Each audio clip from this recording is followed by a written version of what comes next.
अस्सलाम वालेकुम class ninth. Hopefully आप लोग खैरियत से होंगे। अच्छा बच्चों, हमने इंजाइम्स को स्टार्ट किया हुआ था बायोलॉजी में। तो आज हमने इस चैप्टर नंबर 7 का लास्ट टॉपिक डिस्कस करना है। लास्ट टॉपिक क्या है? इंजाइम्स इनहेबिटेशन।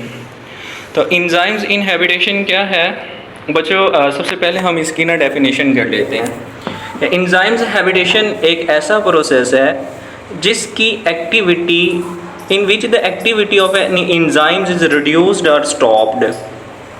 enzymes inhibition क्या है? ये एक ऐसा प्रोसेस है जो enzymes की एक्टिविटी को क्या कर देता है? रिड्यूस कर देता है या स्टॉप्ड कर देता है, वैसे ही रोक देता है। ठीक है। A substance that decrease enzymes activity, एक ऐसा सब्सटेंस जो enzymes की एक्टिविटी को डिक्रीज कर देता है, उस सब्सटेंस को हम enzymes inhibitor बोलते हैं। ठीक है बच्चों, अब दोबारा सुनिएगा। एंजाइम्स इनहेबिटेशन क्या है? एंजाइम्स इनहेबिटेशन एक ऐसा प्रोसेस है जिसमें एक एंजाइम्स की जो एक्टिविटी है वो क्या हो जाती है? रिड्यूस हो जाती है या क्या हो जाती है? स्टॉप्ड हो जाती है। ठीक है बच्चों, तो वो एंजाइम्स या वो सब्सटेंस जो एंजाइम्स की एक्टिविटी को स्टॉप्ड कर दे, डिक्रीज कर दे, ऐसे सब्सटेंस को हम एंजाइम्स इनहेबिटर बोलते हैं। तो बेटा, एंजाइम्स इनहेबिटर की बेसिकली 2 टाइप्स हैं, competitive enzymes inhibition and non competitive enzymes inhibition. क्या मतलब जी? तो स्टूडेंट, हम डिस्कस कर रहे हैं difference between competitive inhibition and non competitive inhibition. तो कंपेटिटिव इनहेबिटेशन क्या होती है? लाइक हमें पता है कि जो हमारा सब्सटेंस है, एक होता है सब्सटेंस और एक होता है रिएक्शंस में एक क्या होता है? एंजाइम्स। ठीक है। अब एंजाइम की एक अपनी एक्टिव साइट होती है। ठीक है। अब इस एक्टिव साइट पे आपको पता है कि जो सब्सटेंस होता है वो आके इस एक्टिव साइट पर अटैच होता है। ठीक है। लेकिन in the case of inhibitor substrate के आने से पहले क्या करता है? एंजाइम्स की इस एक्टिव साइट के साथ आके अटैच हो जाता है। ठीक है। अब किसके मुकाबले में? सब्सटेंस के मुकाबले में जो इनहेबिटर है वो आके एंजाइम्स के साथ क्या हो जाता है? अटैच हो जाता है। अब ज़ाहिर बात है, जब एक चीज़ ऑलरेडी आके अटैच हुई है तो वो दूसरी चीज़ को अटैच होने से क्या करेगी? रोकेगी। तो यूँ जो एंजाइम्स और सब्सटेंस कॉम्प्लेक्स है उसकी वो क्या हो जाता है? रिड्यूस हो जाता है, उसकी फॉर्मेशन रिड्यूस हो जाती है, कम हो जाती है। ठीक है।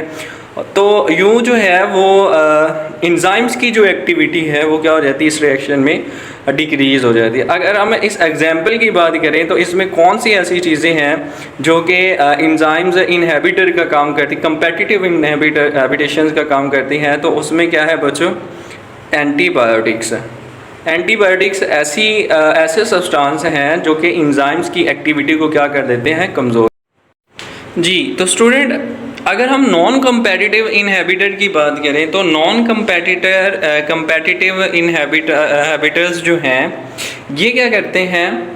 ये जो सब्सटेंस है उसके साथ compete नहीं करते। ठीक है, उसके साथ compete नहीं करते, बल्कि क्या करते हैं? ये एक एंजाइम्स के साथ किसी भी डिफरेंट पोजीशन पर आके अटैच हो जाते हैं। ठीक है।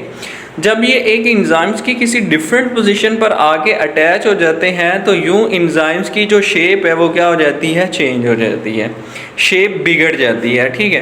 तो फिर इसमें जो सब्सटेंस है उसने आके डायरेक्टली क्या करना होता है? एक्टिव साइट पर अटैच होना होता है। तो जब एक एक्टिव साइट की लोकेशन ही चेंज हो जाएगी तो सबस्ट्रेट को अटैच होने में क्या होगी? दिक्कत होगी, सबस्ट्रेट को अटैच होने में मुश्किल होगी। तो यूँ एज ए रिज़ल्ट क्या होगा? जो सब्सटेंस है जो एंजाइम्स एक्टिविटी है वो क्या हो जाएगी? डिक्रीज़ हो जाएगी। ओके।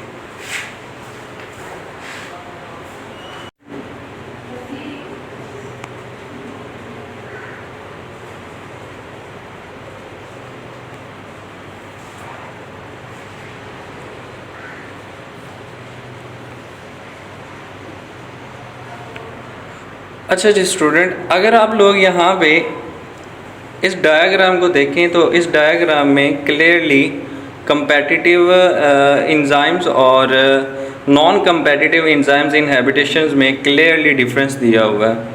देखें तो अगर हम फर्स्ट राइट साइड वाली शेप को देखें जिसमें कंपेटिटिव इनहिबिटेशन लिखा हुआ है, तो यहाँ पे देखें, यहाँ पे फर्स्ट में क्या है, एक इंजाइम्स है जिसकी एक्टिव साइट जो कि रेडी है सबस्ट्रेट के साथ कम्प्लेक्स बनाने के लिए। लेकिन क्या होगा, जैसे सबस्ट्रेट आने लगेगा उससे पहले एक इनहिबिटर आके, आप देखें तो रेड शेप में जो इनहिबिटर है वो आके अटैच हो गया। तो अब इनहिबिटर जब आके ऑलरेडी अटैच हो गया है तो सबस्ट्रेट यहाँ पे अटैच तो नहीं होगा ना, क्योंकि जिस जगह पे आके सबस्ट्रेट ने अटैच होना था उस जगह पे आके एक और चीज़ आके अटैच हो गई है। तो यूँ जो है वो क्या होगा, इंजाइम्स की जो एक्टिविटी है वो क्या हो जाएगी, डिक्रीज़ हो जाएगी, और रिएक्शन को परफॉर्म करने में भी रिएक्शन को भी होने में टाइम लग जाएगा। ठीक है। अच्छा, अगर हम इसी तरह नॉन कंपेटिटिव इनहिबिटेशन को देखें तो नॉन कंपेटिटिव इनहिबिटेशन में क्या होगा कि लेट अगर आप लोग फर्स्ट साइड पे देखें तो ग्रीन कलर में सबस्ट्रेट है और नीचे अगर आप देखें तो इंजाइम्स। अब जैसे ही सबस्ट्रेट इंजाइम्स के पास आएगा, अब इनका एक कम्प्लेक्स बनना ये कम्प्लेक्स बनाने के लिए आएगा, बट इससे पहले एक इनहिबिटर आके अदर लोकेशन या किसी भी दूसरी लोकेशन पर इंजाइम्स के आगे अटैच हो जाएगा। अब देखें तो यहाँ पे इनहिबिटर आगे अटैच हुआ, तो अब जो इंजाइम्स की शेप है वो ओवरऑल क्या होगी, चेंज होगी। तो उससे क्या हुआ, अब सबस्ट्रेट को अटैच होने में क्या होगी, प्रॉब्लम होगी। ठीक है। तो इन दिस केस जो इंजाइम्स एक्टिविटी है इससे भी क्या हो जाएगी, रिड्यूस हो जाएगी। अच्छा, ये था हमारा आज का लेक्चर, और यहाँ तक हमारा जो चैप्टर है वो ऑलमोस्ट कंप्लीट होता है। इससे आगे बच्चों मल्टीपल चॉइस क्वेश्चन है एक्सरसाइज में। तो अगर आप फर्स्ट देखें तो primarily all enzymes are, primarily जितने भी इंजाइम्स हैं वो सारी के सारी क्या होती हैं, प्रोटीन्स होती हैं। Which best define as an enzymes, इसमें 4 ऑप्शन है, तो इसमें जो करेक्ट ऑप्शन है सेकंड वाले में वो क्या है, protein that speed up reaction. तो ये इसका बेस्ट ऑप्शन है। आगे अगर आप देखें बेटा तो prosthetic group are, prosthetic groups कौन कौन से हैं बच्चों, इसमें जो ऑप्शन है टाइटली बाउंड टू इंजाइम्स के प्रोस्थेटिक ग्रुप्स वो होते हैं जो कि इंजाइम के साथ टाइटली क्या हो जाते हैं, बाउंड हो जाते हैं। How does increasing the temperature effect enzymes activity.